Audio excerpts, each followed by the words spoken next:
Let's now go live to Brisbane and catch up with Amanda Stoker, host of Sunday with Stoker, 7 o'clock here on Sky News. Thanks for joining us again, Amanda. I want to get your thoughts on The Voice. First up, the claims from Peter Dutton this week that Anthony Albanese was held back from making any compromises in his Voice proposal to the proposition that's being put to the country Saturday week, that he was held back by elites, including former Qantas boss Alan Joyce. What do you make of that?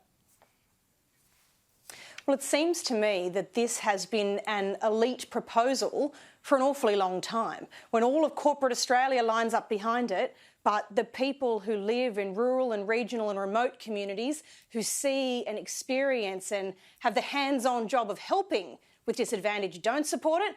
It tells you everything you need to know. I think it was really interesting to see what Ray Martin had to call no voters who are inclined to say, I don't know, so I want to vote no.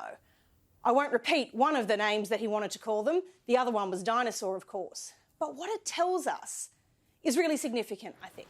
First, he's saying that unless you are a person who's prepared to give the government a blank cheque, because let's face it, even the most engaged voter could very well not be satisfied with the level of detail available, even if they tried to read around the subject, then, well, that makes you a dinosaur in his eyes. And if you're not prepared to do that, if you're not prepared to go along with what's in vogue among those at the top end of town, those who purport to lead corporate Australia, well, then you must be some kind of, less than. It's that divisive us and them attitude that characterises this whole campaign. It's the same divisive attitude that underpins the identity politics at the heart of it, and it's wrong. That's the reason why Australians should reject it. You get no argument from me that Anthony Albanese should have put more detail out there, put more shape behind what he would legislate. But Ray Martin was actually criticising that slogan that if you don't know, vote no. He wasn't saying that people voting no are dickheads and dinosaurs. He was saying that the slogan is treating people like that. Have a look. If you don't know, find out what you don't know. What that asinine slogan is saying is if you're a dinosaur, a dickhead, who can't be bothered reading, then vote no. Yeah, Amanda, he's saying it's an asinine slogan that presumes that this is what people are. Isn't that a fair enough point to make? No, Chris, I think actually the opposite is true. He's saying that if you are at the point where you're saying, if you don't know, vote no, then you haven't bothered to read around, you haven't bothered to make the effort to inform yourself.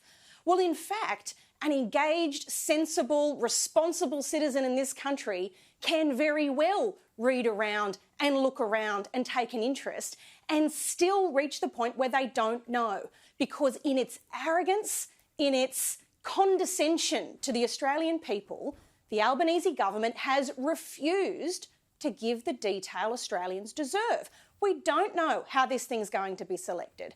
We don't know how it's going to properly represent the huge number of different Aboriginal clans or nations around the country. We don't have clarity on precisely what things it will and won't have a say on, and we don't have clarity on precisely how the High Court would interpret it.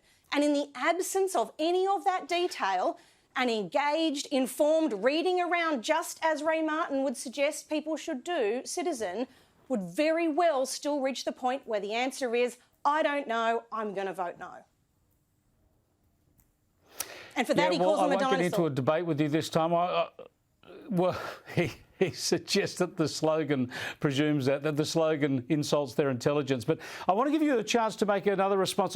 You probably wouldn't have had time to see me open the program, but I think this whole idea of The Voice being racially divisive is wrong. Firstly, because I just don't think it's about race. I don't see Indigenous Australians as another race. I believe we're all part of the human race. Indigenous Australians have a different cultural and ethnic background to me that links them to our first settlers. My wife is part Indian. I don't see her as a different race. So I think this focus on race is kind of old-fashioned and ugly. And also, the voice doesn't aim to divide, it aims to bring the country together and reconcile. Whatever you think about the constitutional wording, whether you oppose it or support it, there can be no doubting that the voice aims to unite the country rather than divide it, surely?